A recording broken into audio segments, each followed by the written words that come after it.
مرد اونچا اور عورت نیچی نہیں ہے.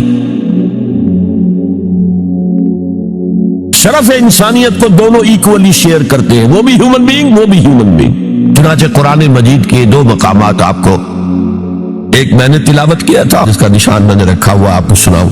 سورہ آل عمران کے آخر میں ایک لمبی دعا آئی ہے، ربنا اننا سمعنا منادیا ینادی للایمان ان آمنوا بربکم فآمنا. اے رب ہمارے، ہم نے ایک پکارنے والے کی پکار کو سنا کہ وہ ایمان کی صدا لگا رہا ہے، ایمان کی ندا لگا رہا ہے صلی اللہ علیہ وسلم کہ اپنے رب پر ایمان لاؤ تو ہم ایمان لے آئے. ربنا فاغفر لنا ذنوبنا وکفر عنا سیئاتنا. تو پروردگار ہمارے گناہ بخشتے اور ہم سے ہماری برائیوں کو دور کرتے ہیں. وتوفنا مع الابرار، اور اپنے نیکوکار بندوں کے ساتھ ہمارا خاتمہ کیجیے. ربنا وآتنا ما وعدتنا علی رسلک، اور پروردگار ہمیں وہ سب کچھ دیجو جس کا وعدہ تو نے اپنے رسولوں کے ذریعے کیا ہے. آپ نے فرمایا جنت اور یہ نعمتیں ہوگی، ہمیں وہ سب کچھ دیجو. انک لا تخلف المیعاد، تو اپنے وعدے سے ہٹنے والا نہیں ہے. ہمیں یہ اندیشہ نہیں ہے، اندیشہ ہے تو یہ کہ ہم ان وعدوں کا مصداق ثابت ہو سکے یا نہ ہو سکے، تو اپنے فضل کرم سے ان کا مصداق ہمیں بنا دے. اب اس کا جواب سنیے. فاستجاب لهم ربهم انی لا اضیع عمل عامل منکم. ان کے رب نے ان کی دعا کو قبول کیا اور فرمایا میں تم میں سے کسی عمل کرنے والے کے کسی عمل کو ضائع کرنے والا نہیں ہوں. من ذکر او انثی، خواہ وہ مرد ہو خواہ عورت. بعضکم من بعض، تم ایک دوسرے ہی میں سے ہو نا. ایک ہی باپ کے نطفے سے بیٹا بھی ہے، بیٹی بھی ہے. ایک ہی ماں کے رحم میں پرورش پائی ہے، بیٹے نے بھی بیٹی نے. تو اونچ نیچ کہاں سے آ جائے گی، کدھر سے آ جائے گی؟ بعضکم من بعض، ایک دوسرے میں سے ہو. فالذین ہاجروا، وہ لوگ جنہوں نے ہجرت کی. تو ہجرت صرف مردوں تو نہیں کی، عورتوں نے بھی کی. وَأُخْرِجُوا مِن دِيَارِهِمْ، وہ اپنے گھروں سے نکالے گئے، ان میں مرد بھی تھے عورتیں بھی تھی. وَأُوذُوا فِي سَبِيلِي، اور جنہیں میری راہ میں ایذا پہنچائی گئی، ان میں مرد بھی تھے عورتیں بھی تھی. پہلے شہید ہونے والے دو میاں بیوی، ایک جوڑا، حضرت یاسر رضی اللہ تعالی عنہ اور حضرت سمیہ ان کی اہلیہ رضی اللہ تعالی عنہ، شدید ترین ٹارچر کیا ابو جہل نے اور پھر شہید کر دیا. وقاتلوا وقتلوا، پھر انہوں نے قتال بھی کیا، اللہ کی راہ میں جنگ بھی کی اور قتل بھی ہوئے. تو ان تمام کاموں کے اندر مرد اور عورت شریک رہے. قتال سے میں نے عرض کیا تھا کہ فرضیت اس کی جو ہے وہ خواتین پر نہیں، اس کے باوجود خواتین نے حصہ لیا. کیا تھی مرہم پٹی ان کے ذمے، آخر جنگ میں زخمی ہوں گے، آئیں گے، کوئی مرد اس میں لگیں گے تو ورکنگ جو ہماری طاقت ہے وہ کم ہوگی. تو یہ کہ آخر خوراک کا بندوبست تو کرنا ہے، کھانے کا جو ہے راشن کا، وہ کرتے تھے. تو یہ سب کے سب برابر کے شریک ہیں. سنیے دوبارہ الفاظ. فاستجاب لهم ربهم انی لا اضیع عمل عامل منکم من ذکر او انثی بعضکم من بعض فالذین ہاجروا واخرجوا من دیارهم واوذوا فی سبیلی وقاتلوا وقتلوا لأکفرن عنهم سیئاتهم، میں لازماً دور کر دوں گا ان سے ان کی برائیوں کو. ولأدخلنهم جنات تجری من تحتها الانہار، اور انہیں لازماً داخل کروں گا ان باغات میں کہ جن کے دامن میں ندیاں بہتی ہوں گی. ثوابا من عند اللہ، یہ بدلہ ہوگا اللہ کے پاس سے. واللہ عندہ حسن الثواب، اور یقیناً بہترین بدلہ تو اللہ کے پاس. مساوات مرد و زن کے اس نظریے کو سمجھ لیجئے. دوسرا نظریہ میں بتاؤں گا جو آج دنیا مغرب سے لے رہی ہے، وہ سراسر گمراہی ہے، سراسر گمراہی ہے، سراسر گمراہی. لیکن نیکیوں کے میدان کھلے ہوئے ہیں مردوں کے لیے، عورتوں کے لیے. جو مرد کمائے گا نیکی وہ اس کے لیے ہے، جو عورت نیکی کمائے گی وہ اس کے لیے ہے.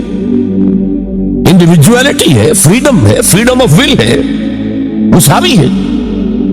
اور اسی لیے میں نے یہ جو آیت ہے دیکھیے، اس میں 10 اوصاف میں مردوں عورتوں کو برابر برابر. عام طور پر قرآن کا اسلوب یہ نہیں ہے، اسے عربی میں کہتے ہیں برسبیل تغلیب. ایک مجمع ہے، مرد بھی ہے عورتیں بھی ہے، تو مذکر میں خطاب ہوگا، مؤنث کے صیغے سے خطاب نہیں ہوگا. وہ تابع ہے، ساتھ ہی آ جائیں. لیکن یہ آیت دیکھیے کتنی طویل ہے. ان المسلمین والمسلمات، یقیناً فرما بردار مرد اور فرما بردار عورتیں، والمومنین والمومنات، اور صاحب ایمان مرد اور صاحب ایمان عورتیں، والقانتین والقانتات، اور فروتنی اختیار کرنے والے مرد اور فروتنی اختیار کرنے والی عورتیں، والصادقین والصادقات، اور سچ بولنے والے مرد اور سچ بولنے والی عورتیں، والصابرین والصابرات، اور صبر کرنے والے مرد اور صبر کرنے والی عورتیں، والخاشعین والخاشعات، اللہ کے سامنے جھکنے والے مرد اور جھکنے والی عورتیں، والمتصدقین والمتصدقات، صدقہ دینے والے مرد اور صدقہ دینے والی عورتیں، والصائمین والصائمات، اور روزہ رکھنے والے مرد اور روزہ رکھنے والی عورتیں، والحافظین فروجہم والحافظات، اور اپنی شرمگاہوں کی حفاظت کرنے والے مرد اور اپنی شرمگاہوں کی حفاظت کرنے والی عورتیں، والذاکرین اللہ کثیرا والذاکرات، اور کثرت سے اللہ کا ذکر کرنے والے مرد اور کثرت سے اللہ کا ذکر کرنے والی عورتیں، اعد اللہ لہم مغفرۃ واجرا عظیما، اللہ تعالیٰ نے ان سب کے لیے تیار کیا ہوا ہے، اعد اللہ لہم مغفرۃ، ایک تو مغفرت انہیں ملے گی اور اجر عظیم ملے گا۔ یہ ہے وہ تصور مساوات مرد و زن، کوئی اونچا نہیں کوئی نیچا نہیں۔ البتہ اب میں اگلے قدم پر آ رہا ہوں، ابھی تک تو افراد کی بات ہو رہی ہے، اب وہ ایک مرد اور ایک عورت شادی کرتے ہیں، یہاں آپ کو سمجھ لینا چاہیے اب وہ برابر نہیں رہے، اس لیے کہ گھر بنانا ہے، خاندان کی بنا ڈالنی ہے، ایک ادارہ ہے، انسٹیٹیوشن آف فیملی ہے، اور کسی انسٹیٹیوشن کے دو برابر کا اختیار رکھنے والے سربراہ نہیں ہو سکتے۔ آئی جی ایک ہوگا، ڈی آئی جی 4 ہو، 5 ہو، 6 ہو۔ کوئی فرم ہے، مینیجنگ ڈائریکٹر ایک ہوگا، آپ 100 ڈائریکٹر رکھ لیں، مینیجنگ ڈائریکٹر 2 نہیں ہو سکتے، کوئی کاروبار چل ہی نہیں سکتا۔ تو گھر کا ادارہ تو برباد ہو جائے گا اگر آپ نے برابر کر دیا دونوں کے اختیارات کو۔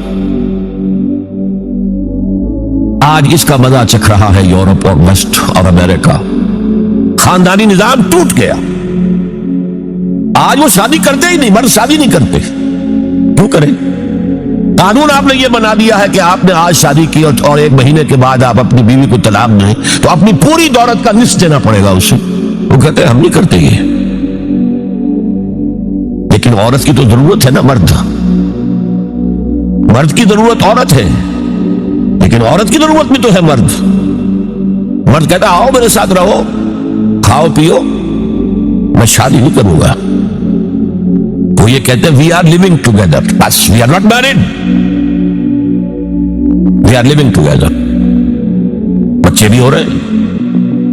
یہ کلنٹن کا 3-4 سال پہلے صدر تھا وہ، تو اس کا جو آیا تھا state of the union address, سال میں 1 دفعہ وہاں کا صدر دیتا ہے، پوری قوم کو خطاب کرتا ہے، اس میں اس نے کہا تھا کہ عنقریب ہماری امریکی قوم کی اکثریت حرام زادوں پر مشتمل ہوگی۔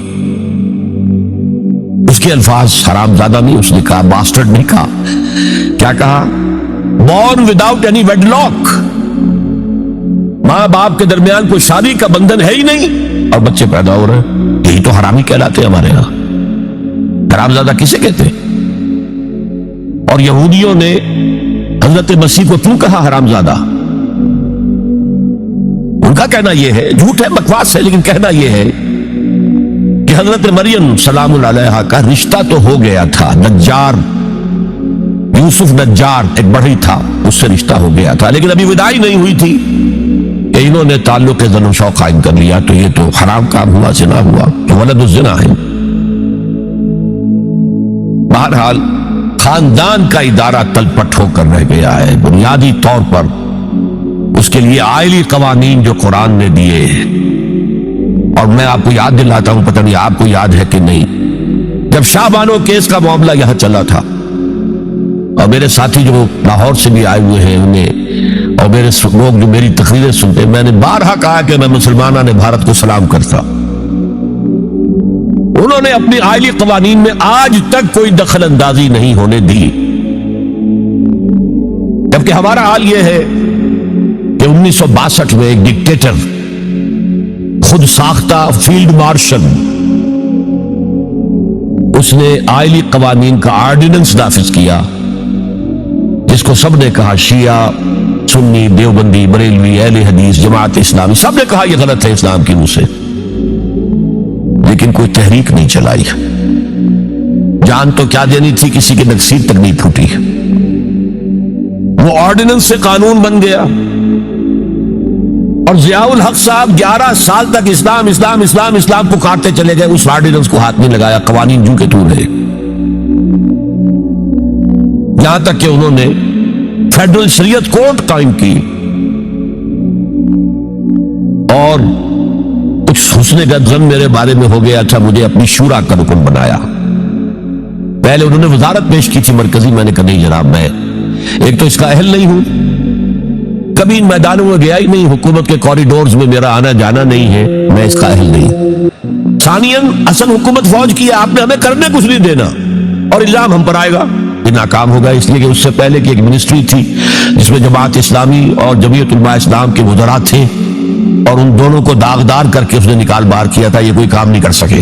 بھائی کام تم کرنے دو تو کریں، تم تو کہتے میری کانسٹیچوئنسی تو فوج ہے، یہ تو فوج کو راضی رکھنا ہے۔ بہرحال میں نے ان سے کہا تھا یہ ہے 2 جولائی سن 82 کی بات۔ میں نے کہا آپ اپنے ماتھے پر کلنک کا ٹیکا لیے پھر رہے ہیں، تو مجھے خیال بھی آیا کہ میں نے یہ کیا کیا، یہ تو میں نے تو محاورہ استعمال کیا تھا، ان کی پیشانی پر محراب تھا، میں نے سوچا یہ ناراض ہو نہیں ہوا، وہ اس معاملے میں بہت ٹھنڈے آدمی تھے، بہت متحمل مزاج۔ کیوں کہہ رہے ہیں آپ یہ؟ میں نے کہا دیکھیے آپ نے فیڈرل شریعت کورٹ بنائی، اس میں اپنے ہینڈ پکڈ علماء رکھے، تقی عثمانی کس کا چوائس ہے آپ کا، پیر کرم شاہ کس کا چوائس ہے آپ کا، ملک غلام علی کس کا چوائس ہے آپ کا، اور اس کورٹ کے بھی ہاتھ باندھ دیے۔ ویسے تو یہ 2 بیڑیاں پہنائی تھی اور 2 ہتھکڑیاں، لیکن میں اس وقت اپنی گفتگو کے حوالے سے صرف ایک کا ذکر کر رہا، آئلی قوانین پر بھی آپ کوئی بات نہیں کر سکتے۔ میں نے کہا یہ کیا، یہ تو انگریز نے نہیں چھیڑے تھے ہمارے، اور بھارت کا مسلمان آج تک اس کی حفاظت کر رہا ہے۔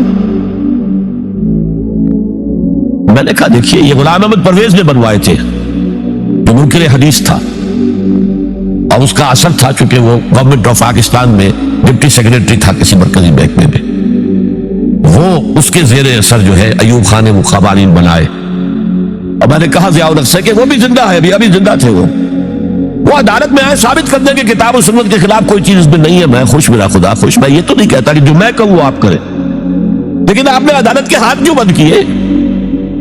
کہنے لگے کہ پھر ان خواتین کو کون مطمئن کرے گا؟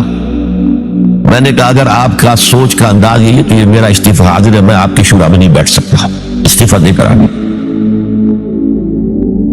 میں جو حوالے سے بات کر رہا تھا وہ یہ کہ جب یہاں وہ ایجیٹیشن ہوا ہے، اور میں دلی میں تھا اور میں نے انگریزی اخبار میں فوٹو دیکھا تھا کہ جس قدر عظیم ایک جلسہ بمبئی میں ہوا تھا، کیپشن یہ تھا اخبار میں، اے میمتھ گیدرنگ آف بامبے مسلمز، میمتھ، اور اس میں ظاہر بات ہے ایجیٹیشن کے اندر جانے بھی دینی پڑی، سب کچھ ہوا۔ پھر حکومت نے گھٹنے ٹیک دیے کہ نہیں؟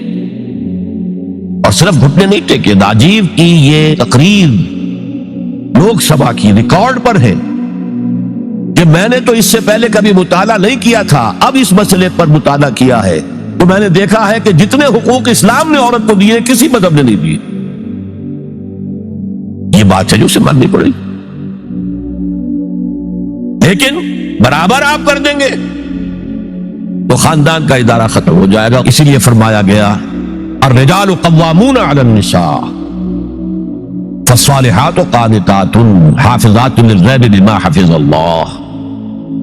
مرد حاکم ہیں عورتوں پر، نیک بیویاں وہ ہیں جو اپنے شوہروں کی اطاعت کرتی ہیں۔ ظاہر بات ہے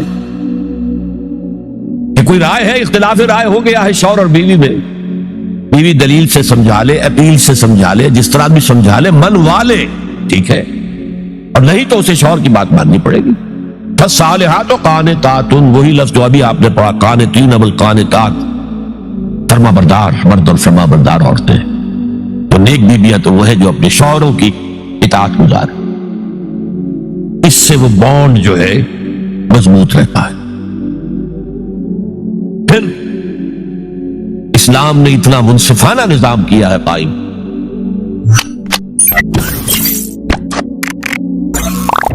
کہا تھا انہیں دیکھیں، ظاہر بات ہے کبوتر کی طرح آنکھیں بند کرنے کا تو فائدہ نہیں، حقیقت کو دیکھنا پڑے گا. حقیقت کو دیکھتے تو دل بیٹھ جاتا ہے، مایوسی کے اندھیارے چھا جاتے ہیں، امید کی کوئی کرن کہیں نظر نہیں آتی. کہاں نظر آئے؟ مولانا نے کتنا عمدہ نقشہ کھینچا ہے. کہاں ہے وہ اسلام؟ مسلمان تو ہیں، 1 ارب سے زیادہ ہیں، لیکن کوئی پوچھے 1 انچ زمین دکھاؤ جہاں اسلام تم نے نافذ کیا، تو وہاں ہمارے ہاتھوں کے طوطے اڑ جائیں گے. نتیجہ یہ ہے کہ حالات تو زمینی جو ہے وہ ہے مایوس کن.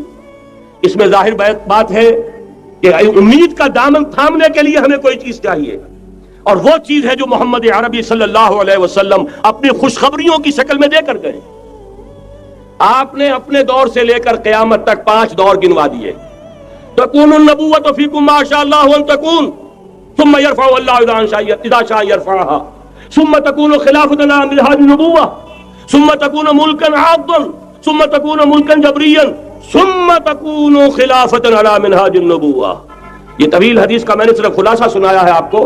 مسند احمد ابن حنبل کی روایت ہے، حضرت نعمان ابن بشیر راوی ہے رضی اللہ تعالی عنہ. پہلا دور دور نبوت، دوسرا دور دور خلافت علی منہاج النبوۃ، نبوت کے نقش قدم پر خلافت جسے ہم خلافت راشدہ کہتے ہیں. تیسرا دور مسلمانوں کی حکومتیں، لیکن وہ ملوکیت کا دور، ملکن عاضن، اور ان میں ظاہر بات ہے کہ عاضن بھی تھی، جہاں ان میں خوبیاں تھیں وہاں برائیاں بھی تھیں. وہی حجاج ابن یوسف جس نے ایک مسلمان لڑکی کے خط کے اوپر فوج بھیجی ہے، وہی حجاج ابن یوسف ہے کہ سینکڑوں تابعین کے سر اس نے قلم کرائے ہیں. وہی حجاج ابن یوسف، وہی خلیفہ کہ جس نے فوج کشی کی اجازت دی تھی سندھ پر، وہی خلیفہ ہے جس نے بلا کر محمد ابن قاسم کو شہید کیا ہے. کہ یہ پاپولر ہوتا چلا جا رہا ہے، ملوکیت کے لیے تو اس سے بڑا خطرہ اور کوئی نہیں. اس لیے کہ سندھ کے ہندوؤں نے ان کے بت بنا لیے تھے. یہ نوجوان در جوانی توبہ کردن سوائے پیغمبریس، یہ نوجوان اور اتنا نیک اور پارسا ان کے بت بنا کر مندروں میں رکھ دیے گئے. اندیشہ ہو گیا کہ یہ تو پاپولر ہو گیا تو ہمارے خلاف بغاوت کر دے گا، بلا کر شہید کر دیا گیا. بہرحال تیسرا دور تھا وہ ملکن عاضن، کچ کھلی ملوکیت. چوتھا دور تھا ملکن جبرین، غلامی کی ملوکیت. پہلے کم سے کم بادشاہ مسلمان نام کے تو تھے، اب تو ہم ملکہ برطانیہ کے زیر نگیں تھے، تاج برطانیہ کے غلام تھے، کہیں ولندیزیوں کے غلام تھے، کہیں کسی اور کے غلام تھے، کہیں اطالویوں کے غلام تھے، کہیں فرانسیسیوں کے غلام تھے. یہ چوتھا دور نوٹ کر لیجئے، آدھا ختم ہو گیا، آدھا باقی ہے. براہ راست غلامی کا دور ختم ہو گیا، لیکن ریموٹ کنٹرول والی انہی کی غلامی اب بھی چل رہی ہے. فیصلہ وہی ہے جو مولانا نے کہا، تسبیح یا امریکہ یا امریکہ یا امریکہ. وہی لوگ، وہی ذہن، وہی ان کی بود و باش، وہی ان کی معاشرت، وہی ان کی سوچ، وہی ان کے اقدار، وہی ان کے نظریات، وہی ان کی معاشیات، وہی ان کی معاشرت. ہر شے وہی ہے، صرف رنگ کا فرق ہے اور کچھ نہیں. نظام ابھی وہی ہے، چلانے والے بھی انہی کے پرستار ہیں، بلکہ ریموٹ کنٹرول سے وہی چلا رہے ہیں. وہ تو آپ کے بجٹ کا بھی فیصلہ کرتے ہیں، آپ کی الیکٹریسٹی کے ریٹس بھی معین کرتے ہیں. تو حال یہ ہے کہ ابھی وہ چوتھا دور ختم نہیں ہوا. فرق صرف یہ ہے کہ ڈائریکٹ کی بجائے ریموٹ کنٹرول ہے. لیکن حضور کی خوشخبری یہ ہے، ثم تکون خلافۃ علی منہاج النبوۃ، پھر ایک دور آئے گا خلافت علی منہاج النبوۃ کا. یہ محمد رسول اللہ کی نوید ہے. وہو صادق المصدوق، وہ سچے ہیں، ان کی صداقت پر خدا اللہ گواہ ہے. لہذا وہ دور آ کر رہے گا، اس میں کسی بھی بندے مومن کے لیے کسی شک و شبے کی کوئی گنجائش نہیں. اگلی حدیث اگلی سنیے. اب جب یہ دور آئے گا تو عالمی ہوگا، جیو ورلڈ آرڈر نہیں ہوگا، جسٹ ورلڈ آرڈر ہوگا. یہ نیو ورلڈ آرڈر NWO، حقیقت میں جیو ورلڈ آرڈر ہے JWO، لیکن اسی کو بدلنا ہے جسٹ ورلڈ آرڈر آف اسلام، اور وہ گلوبل ہوگا. 2 حدیثوں کا تذکرہ کر دوں. حضرت ثوبان حضور کے ایک آزاد شدہ غلام تھے. وہ روایت کرتے ہیں، مسلم شریف کی روایت ہے، یہ صحیحین میں فرماتے ہیں کہ حضور نے ارشاد فرمایا، ان اللہ زوالی الارض فرأیت مشارقها ومغاربها وان امتی سیبلغ ملکها ما زوی لی منها. رواہ مسلم رحمہ اللہ. حضور فرماتے ہیں اللہ تعالیٰ نے میرے لیے پوری زمین کو لپیٹ دیا، یہاں تک کہ میں نے اس کے سارے مشرق دیکھ لیے، سارے مغرب دیکھ لیے. اور سن لو مجھ سے، ٹیک اٹ فرام می، میری امت کی حکومت ان تمام علاقوں پر قائم ہو کر رہے گی جو مجھے زمین کو لپیٹ کر اور سکیڑ کر دکھا دیے گئے. گلوبل ہوگی کہ نہیں؟ دوسری حدیث سنیے، یہ پھر مسند احمد ابن حنبل کی ہے. حضرت مقداد ابن الاسود رضی اللہ تعالی عنہ فرماتے ہیں حضور نے فرمایا لا يبقى على ظهر الارض بيت وبر ولا مدر الا ادخله الله كلمة الاسلام بعز عزيز وذل ذليل اما يعزهم الله فيجعلهم من اهلها او يذلهم فيدونون لها. یہ ہے حدیث مسند احمد ابن حنبل کی. اور حضرت مقداد فرماتے پھر میں نے کہا اچھا تب تو ہو جائے گی وہی بات وَيَكُونَ الدِّينُ كُلُّهُ لِلَّهِ، دین کل کا کل اللہ کے لیے ہو جائے گا. حدیث کا ترجمہ یہ ہے کہ حضور نے فرمایا روئے زمین پر نہ کوئی اینٹ گارے کا بنا ہوا گھر رہے گا، نہ کوئی اونٹ کے بالوں کے بنے ہوئے کمبلوں کا خیمہ رہے گا جس میں اللہ تعالیٰ کلمہ اسلام کو داخل نہ کر دے. لیکن یہ داخلہ دو طریقے سے ہوگا، بعز عزیز وذل ذلیل، یا صاحب عزت کے اعزاز کے ساتھ یا کسی مغلوب کی مغلوبیت کے ساتھ. یعنی یا تو اللہ تعالیٰ ان کا اعزاز فرمائے گا اور وہ کلمہ اسلام کے خود قائل ہو جائیں گے. جب گھر والا خیمے والا اسلام لے آئے گا تو اسلام اس کے گھر میں داخل ہوگا، اس کو بھی عزت نصیب ہوگی. وَلِلَّهِ الْعِزَّةُ وَلِرَسُولِهِ وَلِلْمُؤْمِنِينَ، عزت تو حق ہے اللہ کا، اس کے رسول کا اور اہل ایمان کا. اور اگر وہ اسلام قبول نہیں کرے گا تو یوت الجزیۃ عن ید وہم صاغرون، چھوٹے ہو کر رہنا پڑے گا، جزیہ دینا ہوگا، اسلام کی بالادستی قبول کرنی ہوگی. بتائیے اس کے بعد بھی کوئی شک ہے؟ یہ ہے آسمانی نقشہ. یہ اللہ فرما رہے واللہ متم نورہ ویابی اللہ الا یتم نورہ لیظہرہ علی الدین کلہ ولو کرہ المشرکون. یہ اللہ کا فیصلہ ہے. ادھر یریدون لیطفئوہ ہے، یہ زمینی نقشہ ہے. اب شکل کیا ہے؟ اب میں آپ سے عرض کر دوں کہ ان دونوں کے مابین جو خلا نظر آ رہا ہے کوئی شخص یقین کے ساتھ نہیں کہہ سکتا کہ اب حالات کا کیا رخ ہوگا. اس لیے کہ ظاہر بات ہے قرآن مجید میں مستقبل کے بارے میں خود حضور سے کہلوایا گیا وَإِنْ أَدْرِي أَقَرِيبٌ أَمْ بَعِيدٌ مَا تُوعَدُونَ. لوگوں مجھے معلوم نہیں ہے کہ جس بات کی تمہیں خبر دی جا رہی ہے وہ قریب آ چکا ہے یا دور ہے. وَإِنْ أَدْرِي لَعَلَّهُ فِتْنَةٌ لَكُمْ وَمَتَاعٌ إِلَىٰ حِينٍ. اور میں نہیں جانتا، ہو سکتا ہے اللہ کچھ اور مہلت دے دے تمہیں اور کچھ اور آزمائش جو ہے اس کے لیے تمہارے لیے کوئی اور مہلت عطا فرما دے، ہو سکتا ہے. تو میں بھی کسی دعوے سے نہیں کہہ رہا، لیکن دو امکانات ہیں. امکان نمبر ایک کیا ہے؟ ابھی عالم اسلام کا ایک سالڈ بلاک ہے جو یہودی ورلڈ آرڈر کی نگاہوں میں کھٹک رہا ہے. میں کھٹکتا ہوں دل یزداں میں کانٹے کی طرح. اگرچہ ان کی اسٹریٹجی کیا ہے؟ ایک ایک کر کے ان کے حصے بکھرے کر کے تیا پانچا کرو. ابھی وہ بلاک کون سا ہے؟ ایران ہے، افغانستان ہے، پاکستان ہے اور روسی ترکستان سے آزاد ہونے والی جو ریاستیں ہیں. یہ ایک سالڈ بلاک. یہ عجمی مسلمان عربی نہیں، عربی گئے، یہ نوٹ کر لیجئے. اس لیے کہ عربوں کو اللہ نے فضیلت دی تھی، محمد ان میں سے تھے صلی اللہ علیہ وسلم، یہ رتبہ بلند ملا جن کو مل گیا. لیکن ساتھ ہی اللہ نے دھمکی بھی دے دی تھی سورہ محمد میں ان تتولوا یستبدل قوما غیرکم، اگر تم پیٹھ دکھا دو گے اس مشن کو جو ہم نے تمہارے حوالے کیا ہے تمہیں ہٹائیں گے، کسی اور کو لے آئیں گے. اور یہ بات ہو چکی ہے 13ویں صدی عیسوی میں 1258 میں جب سقوط بغداد ہوا ہے. عربوں کے ہاتھ سے عالم اسلام کی قیادت چھین لی گئی، معذور کر دیا گیا. اس کے بعد قیادت کن کے ہاتھوں میں آئی؟ ترکوں کے ہاتھ. ترکان تیموری ہندوستان میں، ترکان صفوی ایران میں، ترکان سلجوقی مڈل ایسٹ میں، اور ترکان عثمانی کا تو کہنا ہی کیا ہے. وہ ایشیا مائنر سے چل کر آپ کو معلوم ہے کہ مشرقی یورپ کا کتنا بڑا علاقہ، دی گریٹ آٹومان امپائر اس صدی کے آغاز تک قائم تھی. اس صدی میں عجیب عجیب معجزے ہوئے ہیں. گریٹ آٹومان امپائر جو 3 بر اعظموں پر محیط، نام و نشان ختم. The great U S S R, نام و نشان ختم. اب تو روس صاحب ایک ملک کی حیثیت سے رہ گئے.